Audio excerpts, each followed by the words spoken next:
Now, fear is going to be a player in your life, but you get to decide how much.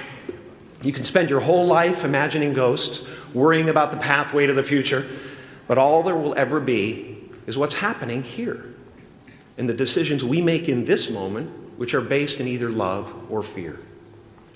So many of us choose our path out of fear disguised as practicality. What we really want seems impossibly out of reach and ridiculous to expect, so we never dare to ask the universe for it. I'm saying I'm the proof that you can ask the universe for it. Please.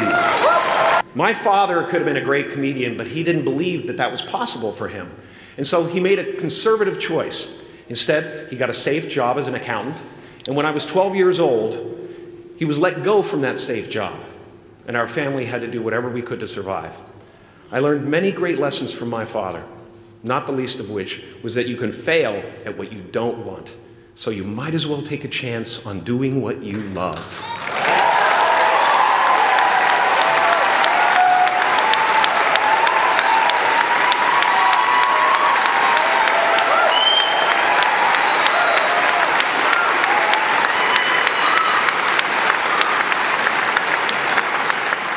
It's not the only thing he taught me, though. You know, I watched the effect of my father's love and humor and how it altered the world around me. And I thought, that's something to do. That's something worth my time. It wasn't long before I started acting. And he treated my talent as if it was his second chance. When I was about 28, after a decade as a professional comedian, I realized one night in LA that the purpose of my life had always been to free people from concern, just like my dad. And when I realized this, I dubbed my new devotion the Church of Freedom from Concern.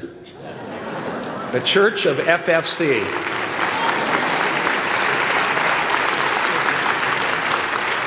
And I dedicated myself to that ministry.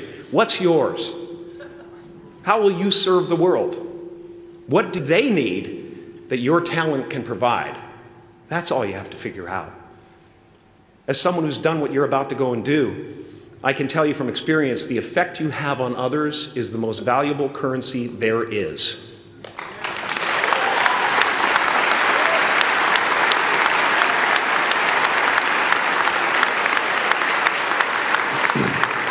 Because everything you gain in life will rot and fall apart, and all that will be left of you is what was in your heart. My choosing to free people from concern got me to the top of a mountain. Look where I am.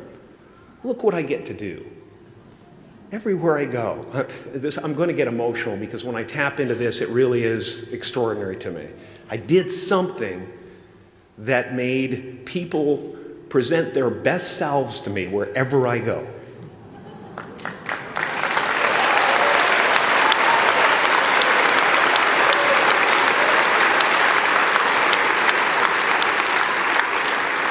I am at the top of the mountain, and I was, and the only one I hadn't freed was myself, and that's when my search for identity deepened.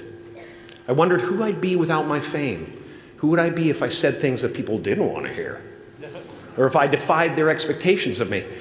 What if I showed up to the party without my Mardi Gras mask and refused to flash my breasts for a handful of beads? I'll give you a moment to wipe that image out of your mind. But you guys are so ahead of the game. You already know who you are. And that peace that we're after lies somewhere beyond personality, beyond the perception of others, beyond invention and disguise, even beyond effort itself. You can join the game, fight the wars, play with form all you want, but to find real peace, you have to let the armor go. Your need for acceptance can make you invisible in this world. Don't let anything stand in the way of the light that shines through this form. Risk being seen in all of your glory. I've often said that I wished people could realize all their dreams in wealth and fame and so that they could see that it's not where you're going to find your sense of completion. Like many of you, I was concerned about going out into the world and doing something bigger than myself, until someone smarter than myself made me realize that there is nothing bigger than myself. Our eyes are not viewers, they're also projectors that are running a second story over the picture that we see in front of us all the time. Fear is writing that script, and the working title is, I'll Never Be Enough.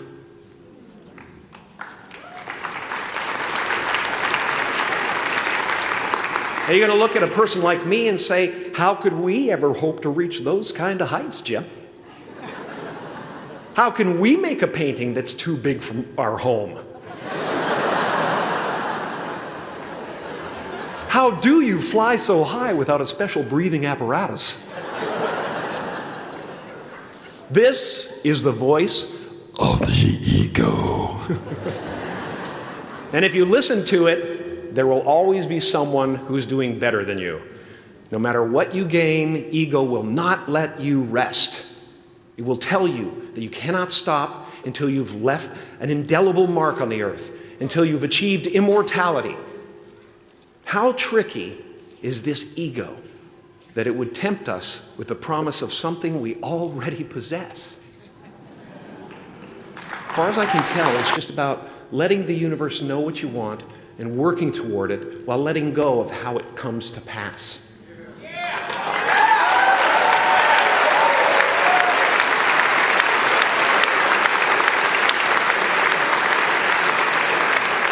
Your job is not to figure out how it's going to happen for you, but to open the door in your head. And when the door opens in real life, just walk through it.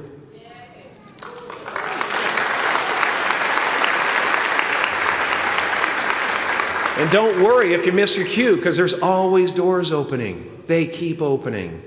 And when I say life doesn't happen to you, it happens for you, I really don't know if that's true. I'm just making a conscious choice to perceive challenges as something beneficial so that I can deal with them in the most productive way. You'll come up with your own style. That's part of the fun. Oh, and why not take a chance on faith as well?